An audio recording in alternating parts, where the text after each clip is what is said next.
Hi, and welcome to Upzone, where understanding politics is made simple. We are your two hosts. I am Tisha S. Waddell, former city council member for the 3rd District in the city of Fayetteville, North Carolina, and Mr. Elmer Floyd, former House Representative for the 43rd District in the state of North Carolina. How are you, sir? Teach, I'm doing fine. Are those new glasses? They're not new, but they're new-ish. Oh, okay. Because I know Why? it Why looked do you different. ask? I don't know. Because every pair of glasses you have covered your face. I just saw a little bit more facial. So A little more I just face? asked. Yeah. Yeah, I I'm mean, I'm trying something a little different today. oh, okay then. Okay. Well, other thank you, than that, thank you for noticing. yeah. But other than that, we're doing fine.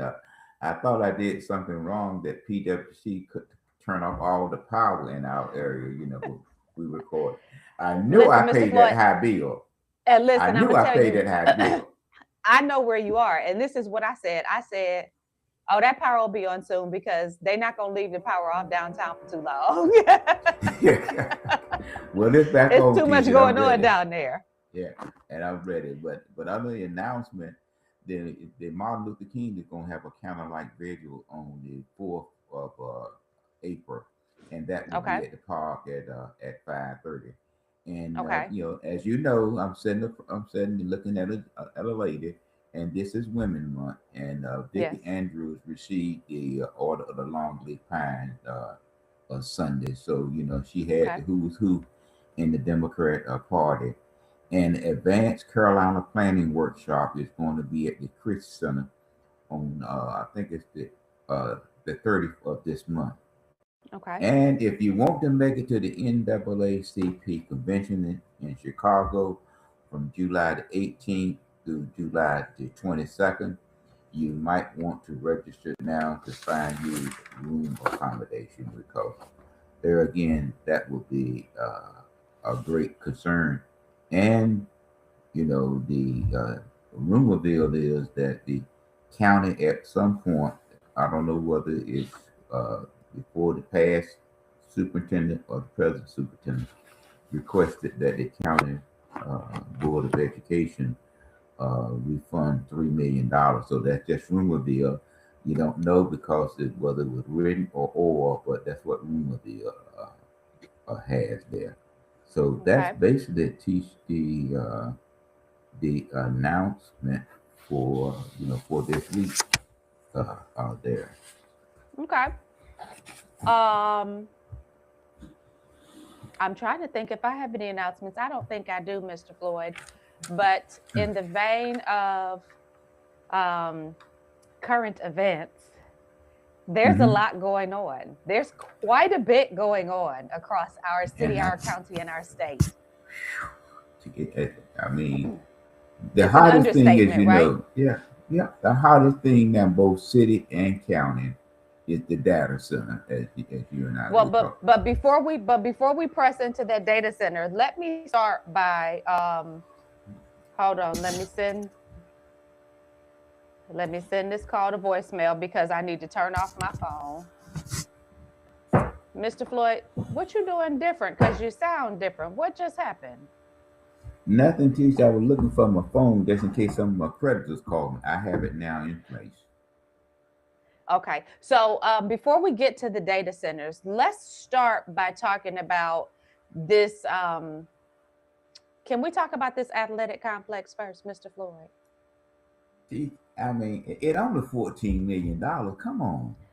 Well, but here's the thing. So the Fayetteville City Council delayed the approval of the $13.66 million construction contract for MacArthur Road Sports Complex after raising concerns about whether the selected contractor has the right experience, specifically in grading and stormwater work. Mr. Floyd, this project is nearly a decade in the making. The conversation was really in full throttle when I was on council, and it is intended to be a major recreational asset with 12 fields, hundreds of parking spaces, and a focus on sports tourism. Here's the issue that I voiced then. Mr. Floyd, one of the things that I want for people to understand is this is a project that has grown from about $7 million to $18 million total. Fayetteville has already experienced lots of construction failures and legal disputes. Consider Fire Station 4. And If drainage and grading are done incorrectly, taxpayers could face costly fixes, unsuitable fields, or lawsuits. Here's the interesting thing to me and the reason why I never supported this project at this location. Because if you recall, Mr. Floyd, this is the project that was originally being floated for the Fields Road area that the people out in Deep Creek and overacross the river really wanted to see take place. But everybody kept debating on whether or not the these fields could be built in a floodplain. They're fields. I don't see why they couldn't be built in a floodplain. But nonetheless, the council at that time, while I was on, with very stern disagreement from me, moved forward with a agreement with Fort Bragg. Now, let me say this, Mr. Floyd. You know, like I know, we have ID cards. I've been a dependent almost all my life. So agreements with Fort Bragg don't bother me because I still reap the benefit of a military relationship, okay? But for our taxpayers who do not have that same connection, your tax dollars to the tune of about $14 million are going to be spent improving land that the city will never own. Will never own. Now, and that is near airfields. It's near the airfield, right? Well, they say MacArthur Road and 295. I don't think that's Which near is the airfield. You can see the helicopter. It was in close proximity. Right. Yeah. And I want people to understand that when people begin to have deployment exercises, when deployments start to happen, military installations lock down just a little bit differently. They shut down just a little bit differently. And that is important, Mr. Floyd, because we are currently involved in a conflict with Iran. Now, I say all of that to say this. The land for the MacArthur Road Sports Complex, again, is not owned by the city of Fayetteville. The property is federally owned military land. The city has entered into a long-term lease agreement to use the land for recreational purposes. What this means is that under this agreement, the city of Fayetteville funds the projects through bonds, reallocations, and capital investment, designs and constructs the facility, operates and maintains the complex, and assumes responsibility for the upkeep, programming, and liability associated with use. Fort Bragg retains the ownership of the land, grants use through the land through lease, and may include conditions such as restrictions tied to recreation, community benefit, security or access coordination given proximity to the base, reversion rights if terms are violated. They are not funding or managing construction, but they remain the underlying property authority. Mr. Floyd, what say you about all of this before I say what else I say? Well, Tish, you was on the council. Mm-hmm. You all bought 50 plus acres of land. And of the 50 plus acres of land that you all bought, you only can use 17 acres of the 50 acres that you bought. That's one thing. Then the second thing, you turned around and took $3.5 million from the Deep Creek Road community that y'all was going to do that with and moved it to this park. Now, don't say because I voted against this. But go ahead. But you was on the council. But I was on council. I mean, yes, sir. Those persons took. I mean, you took $3 million from the bond issue and moved it over there. You say, and again, you just slapped our community in the face again. We get slapped so much. Don't you get tired of slapping us? Well, Mr. Floyd, let me say this. This coordination with Fort Bragg likely includes milestones or expectations. Delays like the one we're seeing now that have been implemented by the council could affect relationship with Fort Bragg, project credibility, scheduling tied to military coordination. And because it's leased federal land, the city may face constraints on redesign, expansion, or repurposing, and any major changes could require federal coordination. This risk allocation is completely one-sided. Fayetteville carries the financial and construction risk, while Fort Bragg retains ownership without direct investment. Listen, this is what's not being said, Mr. Floyd. The exit strategy is not clear. It's not clear. There's rarely public discussion about what happens at year 50, whether the city can renew, renegotiate, or loses the asset. The political framing around this versus the financial reality is that it's being framed as community investment and sports tourism. But the reality is, if you look at what's being built on that piece of land for the amount that we're able to invest currently, it is not going to drive sports tourism. If you look at what's been built around us that they're comparing it to, this is minimal in comparison. Well, let me ask you a question, Madam Waddell. Since it's going to have 5,500 parking spaces, and it's going to be an athletic complex, could you tell me where's the nearest hotel or motel within that area for accommodation? I can. If you get on 295 and you head toward where Amazon is, there's a hotel there, but it's not the kind of hotel that most people would typically want to stay at. Now, I want to say this before we really dig in, before we shift from this conversation. Mr. Floyd, this is a major capital investment on non-owned land. And if we were talking about this in private sector development, this would receive a high deal of scrutiny because this is just not necessarily the best usage of our $14 million. The city's Well, I'm ability. proud. Go ahead. I'm proud that y'all finally start looking and vetting the contractor. I'm so proud that I'm proud that after 4 or 5 projects that you finally going to start looking at the track record of your contractor. I'm Mr. proud Floyd, of you. let's look at the city's since you said that, let's go ahead and look at the city's organizational chart again. Let's take a look at that because I want to see if that position has been filled yet. That they blamed the failures on when it wasn't filled. I can't remember the name of the position, but I'm gonna go to the org chart. I'm gonna share our screen. You tell me when you can see it, okay? And But we're wouldn't gonna that look to come see if up that under position has been. Michael Gibson? Well, everything comes under Michael Gibson now because he's the interim. No, he's now the interim assistant city manager. But let's look at this. So when we look at this, let me go to that screen. The position is construction management division. That's the division. They still don't have a director, Mr. Floyd. After all of that to do about that position not being filled, do you see that? It's still listed as vacant. They still don't have a director for that.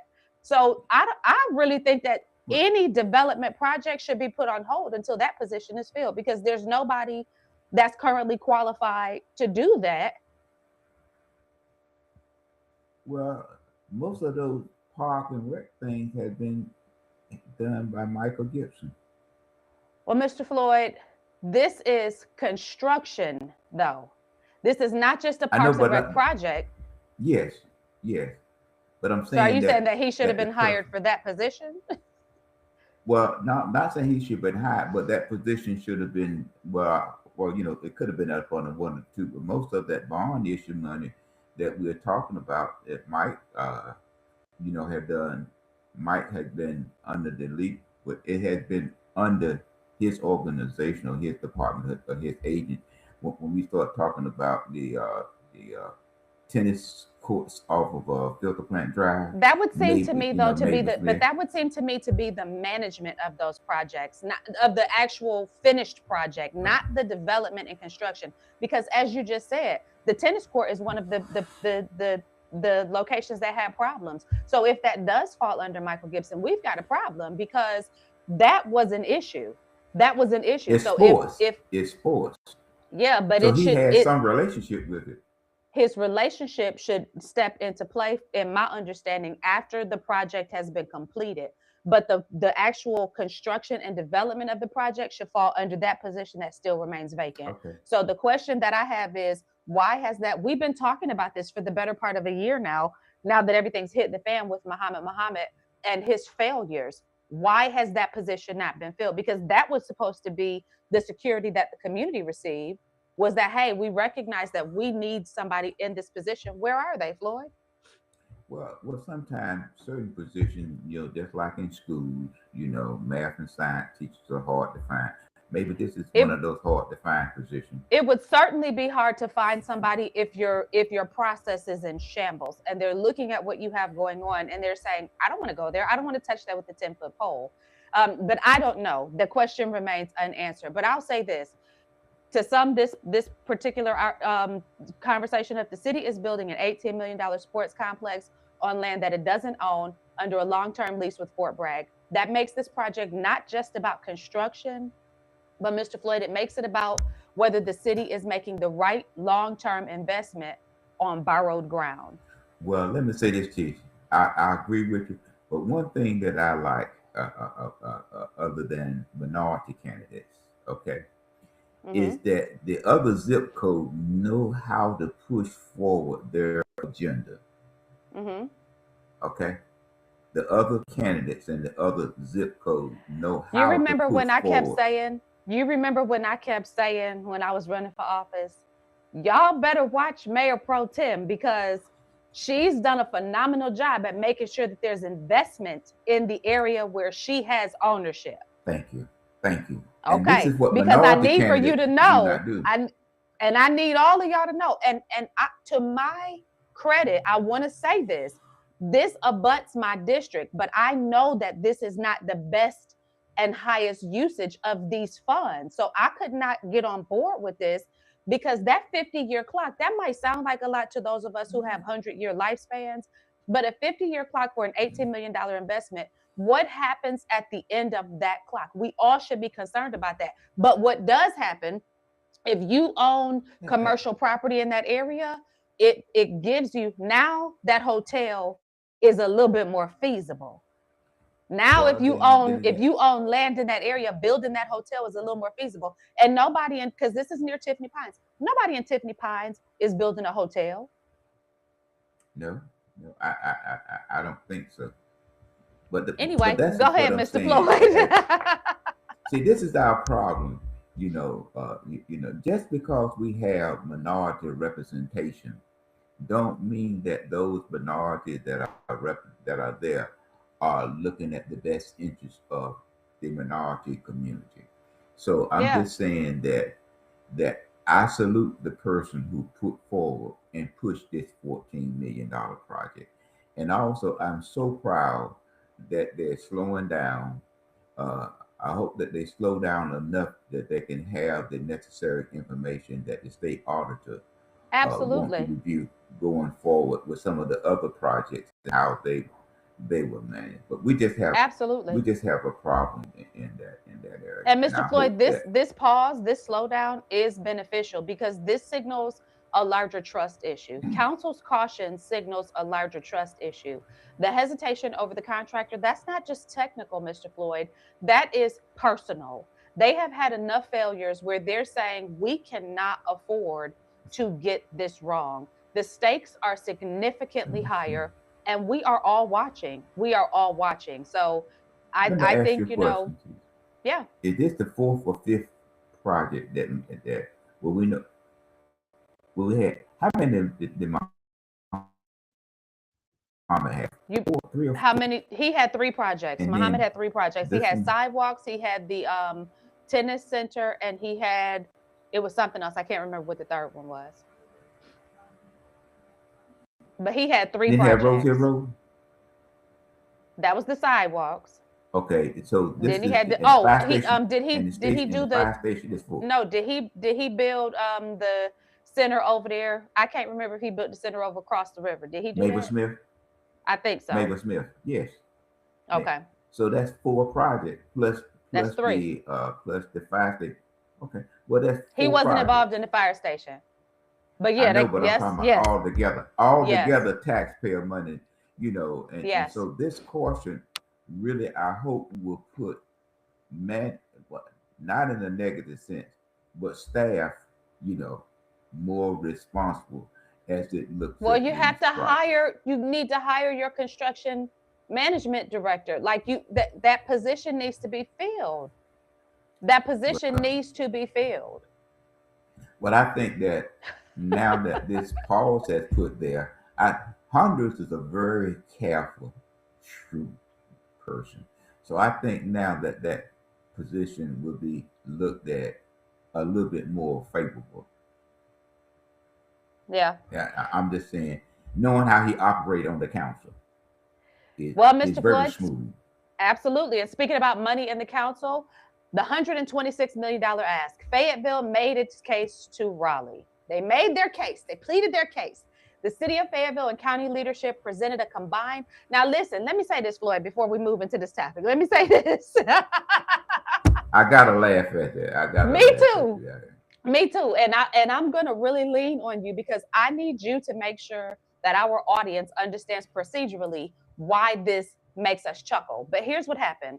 City and county leaders presented a combined $126 million funding and policy request to state lawmakers ahead of North Carolina General Assembly session. Now, on the surface, woohoo! Here's where we get into the nitty gritty. The wish list includes funding for water and sewer expansion, public safety and 911 upgrades, transportation projects, including I 685 routing, school construction, and teacher payout adjustments. Mr. Floyd, I want you to put your finger on that line right there because we're going to come back to that in a little bit. School construction and teacher pay adjustments, mental health, housing, and workforce programs. It also includes policy requests such as preserving local tax authority. We're going to come back to that one too. Addressing unfunded mandates from state and federal policies. Some of those unfunded mandates we talked about when we had our guest, Ms. Brenda Jackson from Department of Social Services on. If you did not catch that show, go back and catch that show. Now, here's why it matters to our people. This is where local priorities meet state power. These requests directly affect water access and development growth, school quality and infrastructure, public safety and emergency response, and housing affordability and homelessness. Many of these projects will not happen or will be delayed without state funding. Let me say it again. Many of these projects will not happen or will be delayed without state funding. Local governments cannot fund everything alone. They submit requests to state legislators before the session begins. Lawmakers advocate for their districts during budget negotiations and secure funding through earmarks in the state budget. How does it all flow up in Raleigh, Mr. Floyd? I think that the meeting that they had with the county and the city was the best dog and pony show that I've seen this year. I know you think that, but before you talk about the dog and pony show, tell them about the process in Raleigh. As a former state legislator, when you would receive these requests, what would the next steps be? We would try to introduce legislation to accommodate the requests of our community. And You what know, would be necessary to move that legislation forward, Mr. Floyd? you have to have a Because anybody relationship. can write a bill. Anybody Yes, can write a bill and submit it. What happens? How negotiation, do you move that forward? Okay. negotiation, negotiation. Who That you means negotiating that with? you got, if you're not in charge, you got to negotiate with the other party. I'm a Democrat, so that means that I got to walk across the aisle and negotiate with the Republican in order to bring these projects back home. But what happens to the Democrats that negotiate with the Republicans to bring money home to their community? Well, if anybody knows that better than any of us, two persons in Cumberland County knows that better than any of us. That's the chairman of the County Board of Commissioners and the person that you're talking with today. So They lost their seat. period. So unless Diane Wheatley or the one from Moore County decide that they want to carry the water, this is this dead on arrival. But here's the thing, Mr. Floyd, this is a competition, not a guarantee. Every county in North Carolina is submitting similar requests to their delegation. That means that this $126 million is not a plan. It is a negotiation starting point. Yes. And it reveals political priorities. What gets funded will reflect political relationships, party priorities, and regional influence. So let's talk about those three things. What are our political relationships currently? we have two Republicans, one on the Senate side and one on the House side, and Okay. we have three. So you got three Democrats And all there three of that's our on. Democrats, no, two of our Democrats are relatively new to their positions, relatively. Hmm. And the Republicans, not, uh, listen, let me just say this. We don't have much negotiation power. I'll We say don't that. have we don't have that influence that we Right. once had. The influence that we once had, we ousted those persons Yeah, who because was this is willing. all about who has leverage in Raleigh. Who gets this money is going to be all about who has leverage in Raleigh. This is the ultimate um who has the who has the best relationships Who is willing to walk mirror. across who is willing to work across the aisle. And let me say this This too, and we is the talked litmus about this. test for that. This Yeah, is the litmus test for that. and we talked about this on our program some months ago. When the Democrat Party boasts about the individuals who negotiated for projects in their community, they ran uh, a challenger against each one of those individuals and spent millions of dollars to unseat them. So do you think Applewhite, Coburn, Smith, and Jackson wants to be primary by their party by walking across the aisle to negotiate and bring back these resources to their community? And And that's why I'm here's saying what's crazy. Here's it's what's not going to crazy in happen. what you just said. But this is the crazy part. You got to be willing to take it on the chin if you want to deliver results. So we should be looking for legislators who are willing to do that. And then when It we won't see happen, that Teresa. happen, we should stop listening to the people who say, punish them for helping you. But that requires an informed electorate. And unless you're watching shows like Upzone, it's just not happening because they're not telling you that. Mr. Floyd, let's talk about these unfunded mandates. Unfunded mandates are quietly straining our local budgets. So the county has flagged about a $23 million deficit in SNAP cost shifts, Medicaid administrative burdens, and new legal requirements like Irana's law. Now, higher levels of government are pushing costs down to local taxpayers. Let's talk about, I remember I said put your finger beside property taxes. Property tax tension is coming. Remember, Mr. Floyd, we talked about that committee we've been talking about this. Y'all got to stay with us now.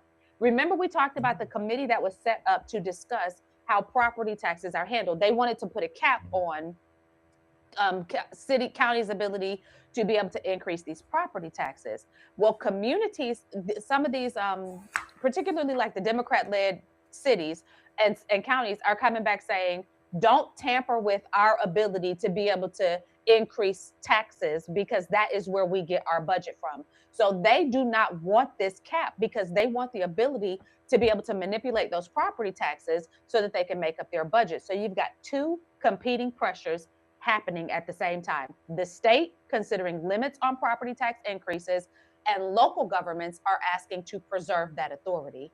That sets up a conflict, Mr. Floyd, which means that you've already right there got disagreement. You have disagreement, but the key thing that you have to look at is who is on that committee from the Republican side. Mm-hmm. That's the And you've key. got and Determine you've got what is going Diane to come Wheatley. out. You have Diane Wheatley on that committee from the Republican side, and you have Francis Jackson on that committee from the Democrat side. Remember, Yeah, we've dug into this. So unless the committee has changed, that's your composition. And I will say that I believe that Diane Wheatley has far more influence within her party than Francis Jackson has within Diane Wheatley's party. What would you venture to say? I'll say that you are 101% correct.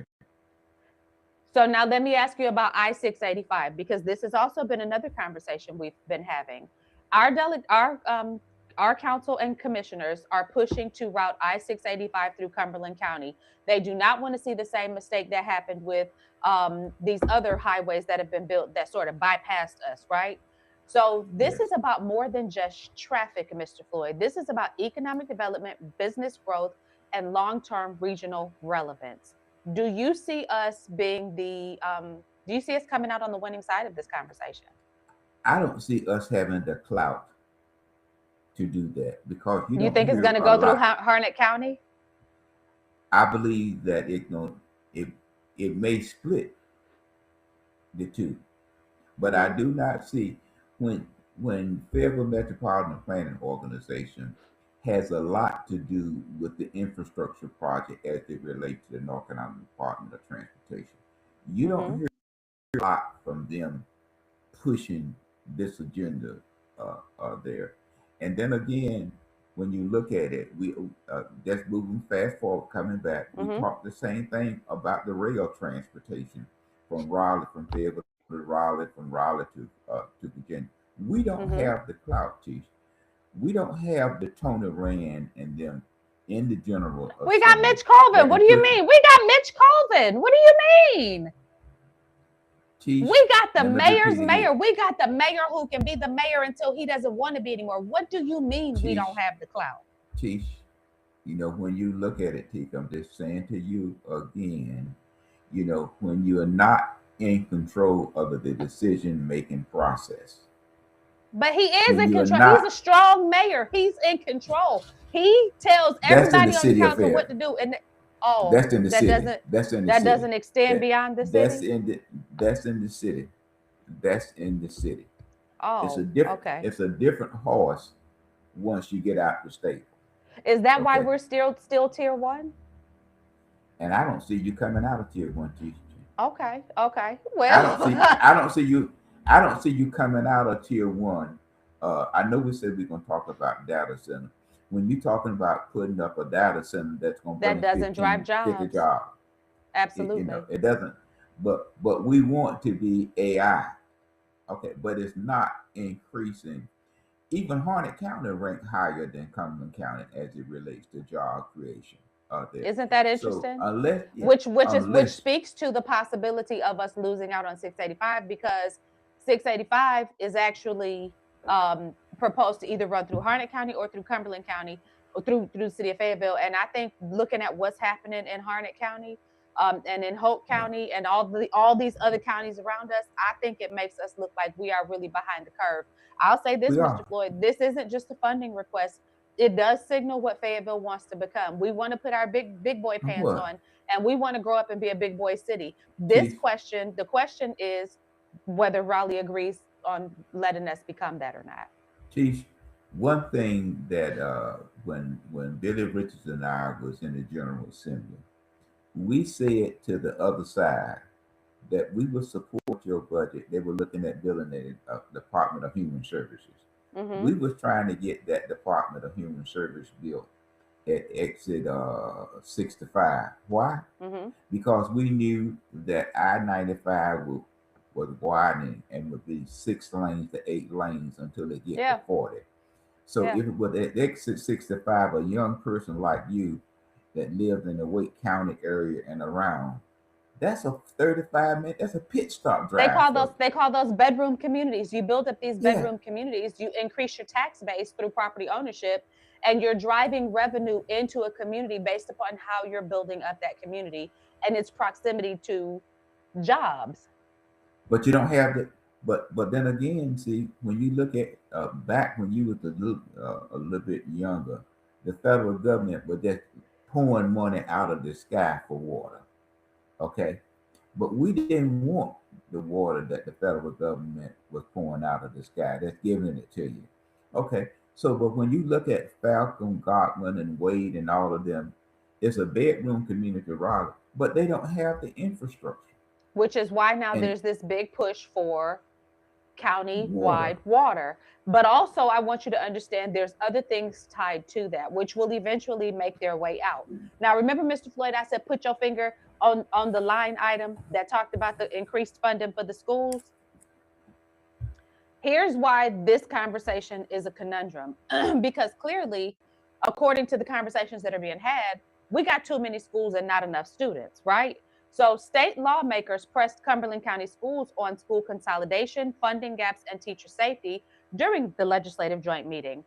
At the center of this conversation, the district has a capacity for 57,000 students, but only 47,000 are enrolled. Now, plans to consolidate or close schools have triggered community backlash. A $7.9 million funding gap exists for special education services due to state caps, and there are growing concerns about teacher safety and retention. Mr. Floyd, this is why this matters. It directly impacts neighborhood schools, students with disabilities, teachers, and taxpayers. All of the above are directly connected. And here's the question. The question that our viewers should be asking is, are we managing decline responsibly or making decisions outside of community trust? Now, here's what's, Mr. Floyd, I got to sit up because this is very interesting. Cumberland County Schools uses a facility study, the MGT, to guide consolidation decisions. The school board votes on closures, reassignments, and repurposing. State law requires closed schools must first be offered to county commissioners. State law requires closed schools must first be offered to county commissioners. The county can acquire properties, sometimes at minimal cost, and decide future use. I need everybody to catch that. State law requires that any closed school must first be offered to county commissioners. The county can acquire properties, sometimes at minimal cost, and decide future use. This gives the county autonomy on land within the city, prime land within the city, as schools close. The school board approves budgets, then sends it to the county commissioners for final approval. At the same time, lawmakers are evaluating state level funding formulas, especially special education caps. Mr. Floyd, before I get into this property issue, what do you make of this? Well, when you look at it, and I know I look at it from a different standpoint of view. When we look at it, I think we talked about this on our program that we have 1,200 students less than what we had last year. So how how do we look at that? You know, and your school year funding, next year funding, is based upon your present enrollment. So Enrollment. that means that we're gonna have, well, let's say $5-10 million less coming in from the state.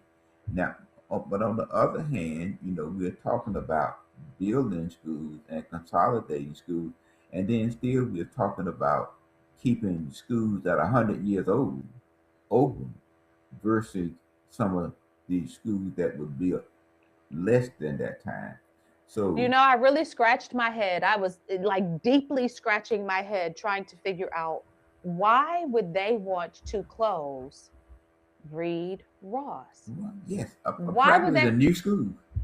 But it Pratt is a new makes school. sense when you think about it from this perspective. If you think about what I just said, when you think about the fact that schools like Reed Ross, schools like Ann Chestnut, these schools sit on prime real estate. Now, let me say this to you. When you look at, if you compare the two, Reed Ross and Chestnut, Mhm. Chestnut is super prime land. For If you look, sure. I mean, For sure. if you look at the economic development around that, if you can recall going back maybe 10, 15 years ago, Fairlane Acres was a trailer park. Okay, And but it's look not at it anymore. now. Yeah. It's not now. I'm talking about Fairlane Acres was a trailer park. Uh-huh. Had septic tanks throughout the whole community that cost money, in order to. So Chestnut, if I'm not mistaken, I mean, it it's within a good, for me, a good walking distance. I can walk from that, or whatever that center is called out there, to Chestnut and teach. I won't even sweat. Won't even sweat. And Mr. Floyd, here's the thing. This is a decline, like you said, this is declining enrollment problem. It's not a facilities problem. The district is framing this as too many buildings, but the deeper issue is there are fewer students that are enrolling or staying in the system, which raises bigger questions. Where are the families going? Are they going to charter schools, private schools? Are they homeschooling? Are they moving out of the community? What does that signal about confidence Sympathy, in the sympathy. When you have I think Greg Weeks mentioned that if we do this plan, it'll move our 86 schools down to 79 schools, something to that effect. Okay, but when you look at that whole scenario there, and you have 27 of those schools that are failing, 20, I mean, well, let's say over 20 of those schools are failing schools. So when you merge two failing schools together, what you gonna come up with, Madam Waddell? more failure? Mr. Floyd, I want to just real quick touch on this property thing again because I think this is a big issue and I think it's under communicated. Some of these schools sit on valuable property, and again, the process is that once closed, it's declared surplus, it's offered to the county, and then potentially resold or redeveloped. This introduces a quiet but significant issue: who benefits from the land after the closure? Because that conversation is only starting to surface. This is not unique to Cumberland County, but it hits harder here due to military connected students and higher mobility and support needs. One other thing I want to talk about really quickly, well, two, while we're talking about these schools, Mr. Floyd, teacher safety is being framed carefully, but it is escalating. I don't know if you saw the video that was circulating around about a school bus fight. This school bus fight occurred between a parent and the bus driver. The parent got in the bus driver's face and was telling the bus driver, "Don't be threatening to put your hands on my child." The bus driver kept telling the parent, "You probably want to get out of my face." They started name calling, excuse me, and it ended up with hands being thrown. Okay. It appeared as if there were students trying to break these two adults up. That's what it appeared. Either it was other really young looking parents or some old looking students, but they were trying to break this fight up. The fight apparently got started because a young boy on the bus, groped the bus driver and jiggled her buttocks. And she told him, "If you do that, if you touch me like that again, I'm going to slap the SHIT out of you." The parent was apparently more upset with the bus driver telling her child, "If you touch my booty again, I'm going to slap you," than she was with her child assaulting the bus driver. This is low hanging fruit. This is the kind of low hanging fruit we got. You may also recall higher fruit that's a little bit harder to reach, where we had a young person leverage threats and propose to bring a weapon to, I think it was E.E. Smith High School, to deal with somebody who had dealt with somebody in a family inappropriately. Mr. Floyd, teacher and student safety is a huge issue, not just here, but across the nation. We have a real problem. Physical assaults, classroom disruptions, they're being acknowledged, but cautiously. Workplace conditions are pushing teachers out. And proposed legislation suggests this is about to become more punitive, more visible, and more political. The district is asking for more money while its footprint is shrinking. And I don't know that that's going to add up to the powers that be. Well, you know, and then one thing that you have to look at, Keith, that many members of the General Assembly looked and they have a concern with the fund balance that Mm-hmm. many schools had. They have a large fund balance. I think this school system used a portion of its fund balance to balance its budget there. Mm-hmm. But once the county and the state appropriate their budget, any fund, any funds that's left over is built what we call in there. Well, I'm gonna use rainy day fund, but it's surplus. Okay, so there's money there that many school systems sits on. But then again, you know, when you look at declining birth rate, you're gonna have a decline in student population. So how do you make that adjustment? It just common sense. If you have a decline in birth rate, you have a decline in student. Though you had Not necessarily. 50, Other places are experiencing booms. It's student enrollment is about the health of your community. It's about the health of your, and when I talk about health, I mean the safety and well-being of your community, what you offer in terms of amenity. It's about the job market, because it's also young that. people, yeah, they're not going places where they're not going to be able to provide for their family. They're going to opt to be, young people don't mind moving. Yeah, well that you're true, T. That's true, but our community just do not have the job market. We don't. In other words, we haven't decided what we want to be.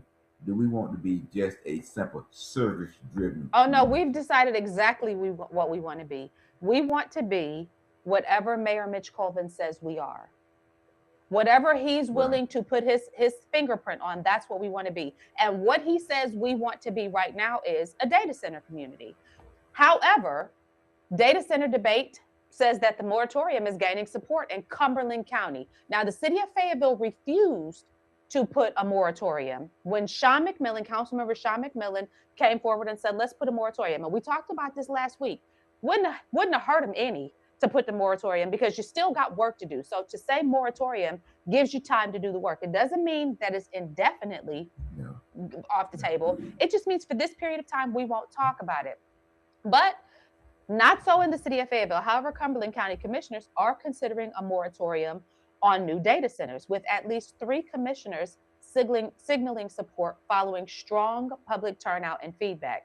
The push comes amid, you know what's funny, Mr. Floyd? When it's time to go to the ballots again, people are going to forget. Because, see, what's going to happen is if this mayor decides to run again, he's going to razzle and dazzle and talk about all the great things that are going on. And people are going to forget that he ignored them when it came to this conversation. They're going to forget about that, but that's okay, because we're not going to forget. The push comes amid concerns about electricity demand, water usage, and noise. Interest from at least 2 companies looking to build in the area, and growing community pressure to pause development until regulations are in place. This matters because this is a growth versus quality of life issue.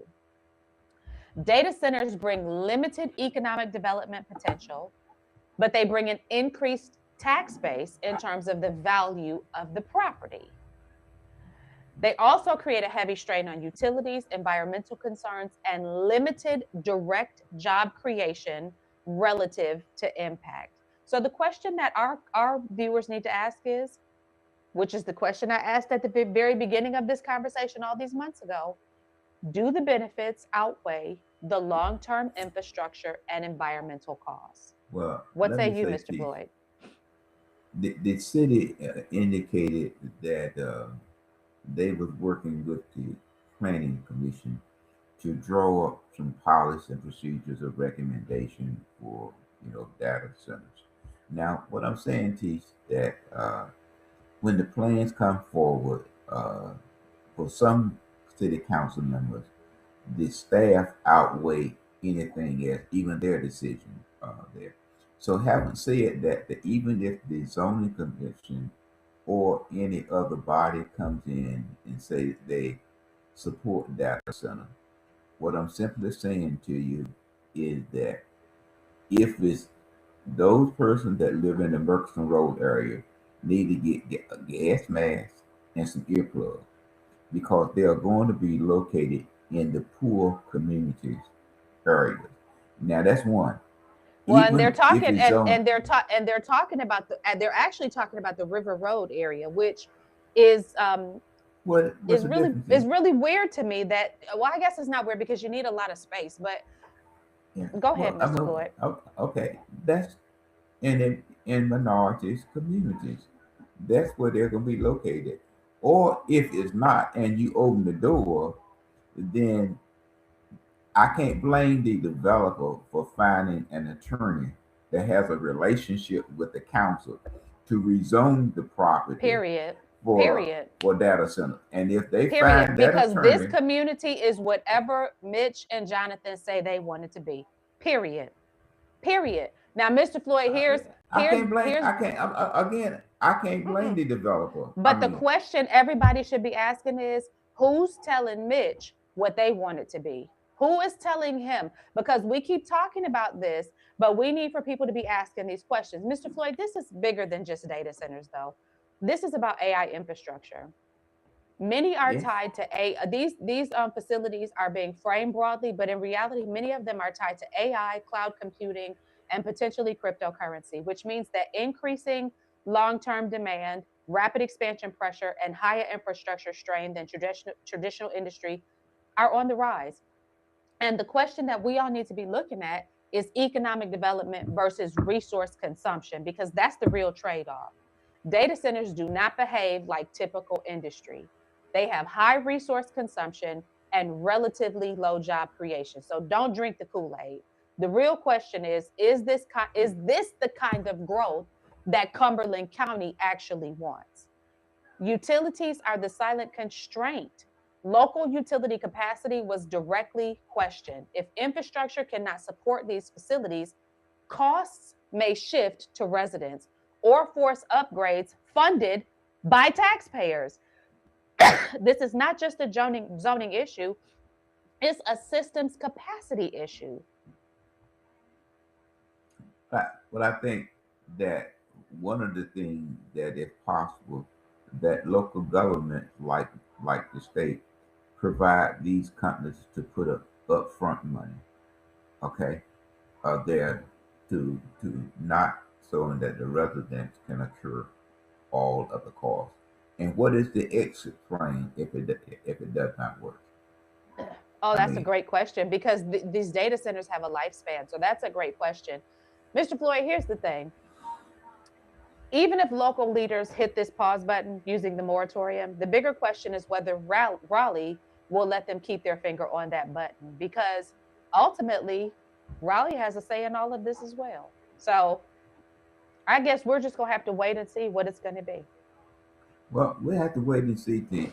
But at least, you know, I'm one that, and I salute the county for at least listening to what the community is saying. But Absolutely. on the council side, what's the difference between getting the planning commission and staff to come up with suggestions and recommendations about data center? What's the difference in a moratorium? What I mean, is it the words? You're Here's the doing the same difference. thing. You're doing the Here's the same difference. thing. No, here's the difference. Moratorium means no action permitted during this time frame. But can you? That, It's the same thing, Teach. no, it's It's the not, same. Mr. Floyd, because if the mayor says we're moving, they're moving. Okay then. All right then. Okay. I You've missed got the to fact. understand this community has elected this mayor a number of times because this community has said he knows what we need.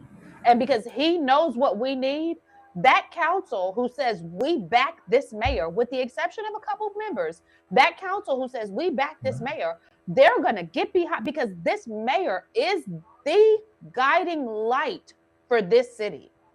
Well, Teach, let me say this, Teach, in response to what you just said. I can recall. I know you get. I know I've mentioned before when a community comes to a council meeting for 8 months, no one speak in opposition of that zoning request. I mean, for that zoning request. Let me ask you, And when that council person, wait. If you were in the booth with those community members, I just got to say it. If you were standing in the booth with them when they took their vote, many of them filled in the bubble for Mayor Mitch Colvin. They picked this. They picked what they got. And even if he sits and votes and says, I'm not in favor of this, you better believe that is simply that's performative, because there's nothing happening at the council level that he has not signed off on, because he is the guiding light for this city? You know, I don't tend to differ with that, but when I served in Raleigh, that's why I'm no longer there. When I served in Raleigh, one thing that I based my uh, vote on, that was my constituents who sent me to Raleigh. My conscience and can I deal with the matter that I voted for or against. And the third one was my caucus. Okay, was my Well, caucus. see here, Otherwise, but see here, Mr. oh, Floyd. They did not supersede my constituents. But here They you did got not. to you have made it very abundantly clear that here it is a little different, because here the vote is determined by who the attorney is that is standing before the council presenting the information. Here, the decision is made by who the big donors are that back the people who are in these positions. Here, the decision is made by our guiding light, our almighty mayor, Mayor Mitch Colvin. And I just need for people to understand that that is the reality. We asked for this, and we are getting everything and more that we asked But that's for. the point. But that's the point, Teach, that many of us don't see and understand. Again, that's the mayor. He looks at the city as a whole. And he's Me the as the best person to make decisions on our behalf. He has our best interest at heart, and he is doing everything he can to make sure that this city grows in the way that he believes is best for us. And we need to look at what he's but doing, and we need to thank him for everything that he's done for us in this community, because we are actually the benefactor of his wisdom, his wealth, and his wonderful leadership. And everything that you see happening in this community, we can thank him for it. We need to thank him for the fact that Governor Josh Stein was recently here, and that they've got this new mental health stuff popping off in the police department. We need to thank him for the curfew that is set to help reduce crime where our young people are concerned, even as we see our young people putting up posters on social media saying that they're getting ready to jump off at these places and it's on site, and they getting ready to fight like dogs when they come into these spaces. But they're going to be done by 10:30, because this curfew, oh my, this curfew is amazing. So we need to thank our mighty mayor for his leadership and his guidance. We need to thank him for the impact that he and his wife are having on our economic development through that business center over at across the street from FSU. We need to thank our mayor for the people that he is recommending to get into these positions that are moving forward in leadership. We need to thank our mayor for his impact on our great city, the city of Fayetteville. He has been in that position for a long time, and everything we see, we need to thank him for it. Mr. Floyd, and if we're not willing to thank him for that, we're not good citizens of the city of Fayetteville.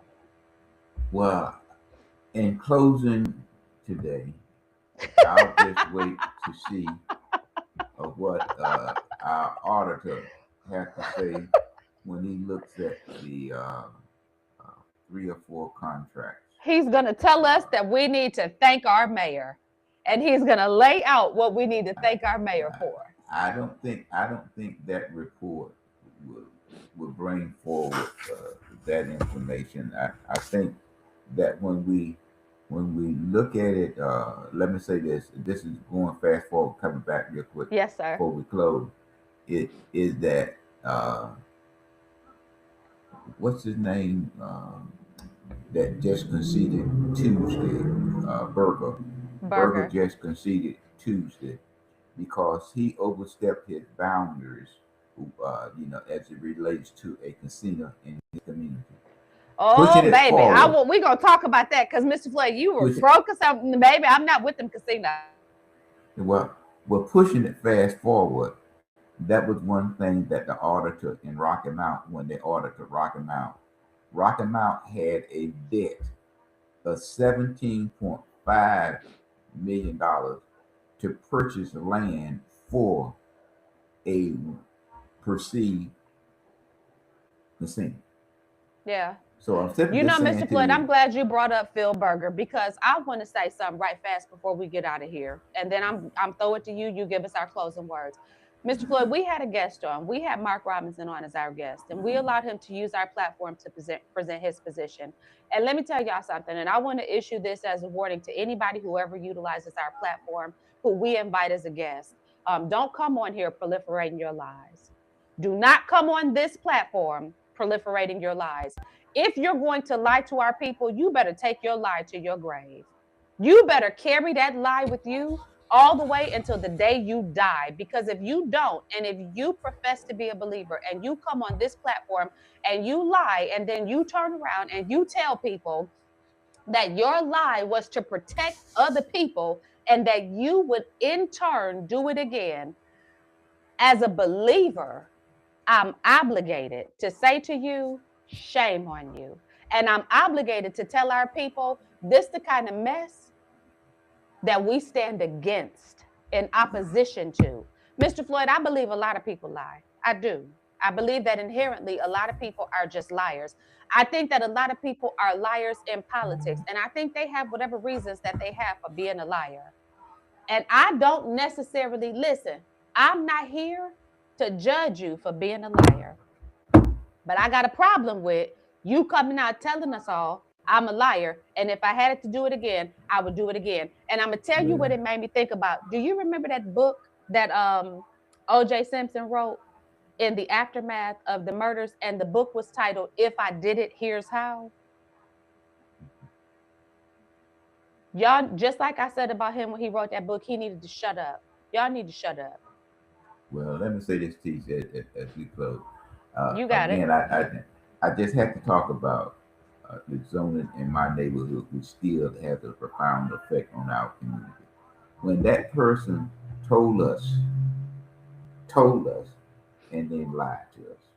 Because these liars lie. These liars lie. I mean, told and then us, wrote you a letter and said, "Here's what. If I did it, here's how." Right. So yeah. So that's all I have to do. Be careful of a politician. Only believe if they open their mouth. Only believe 5% of what they say, and that 5% is good morning, good afternoon, and goodbye. And here is why I have so much respect for Sheriff Ennis Wright, because if you ever deal with somebody for a long time and they never have to apologize to you for anything or own up for having done something wrong ever, you dealing with a liar. So the fact that he came onto our podcast and owned up to a bad decision let me know that he's a man of character. Those are the type of people that you need to put your eggs in their basket. The kind of people who can come to you and say, I messed up. That was a bad choice. I did not make this decision in the best way. Those are the people that you need to rock with. But these people who just sit in your face and give you reasons for why they did the dumb stuff that they do, beware. Mr. Floyd, I'm done. I don't think I can say beware, beware, and beware. Believe only 5% of what they say. Hi, good evening, goodbye, and good night. And you have a wonderful weekend. Trust but verify. Like, share, subscribe, follow, tell a friend to tell a friend, and we'll catch you on the next episode.